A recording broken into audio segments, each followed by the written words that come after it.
শুভ সকাল বন্ধুরা, আশা করি সকলে ভালো আছেন। আমিও ভালো আছি।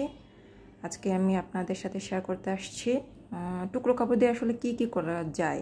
আমি অনেক কিছুই করেছি, তার মধ্যে কিছু জিনিস আপনাদের কাছে শেয়ার করছি যেটা নাকি আসলেই অনেক সুন্দর হয়েছে এবং আপনার খুবই কাজের হবে। এর মধ্যে যে দেখেন টুকরো কাপড় মানে এইভাবে জোড়া লাগিয়ে এটা কুশন কভার বানিয়েছি। এই দেখেন তার স্কিনে যে ফাইনাল লুকটা অসাধারণ হয়েছিল মানে হয়েছে, এখনো ব্যবহার করছি। কভার বানিয়েছি। তারপরে আমার ব্যালকনির ডোরমেটটা দেখতে ডোর সেখানে বাজে দেখা যাচ্ছে, মানে বাজে দেখা যাচ্ছিল। আমি ডোরমেট টুকরো কাপড়গুলো জয়েন করার আগে নিচে একটা মোটা কাপড়, অবশ্যই নিচে একটা মোটা কাপড় দিয়ে নিয়েছি। সাদা কাপড় দিয়ে চারিদিকে বর্ডার সেলাই করে চারিদিক থেকে সাদা কাপড় দিয়ে বর্ডার দিয়েছি।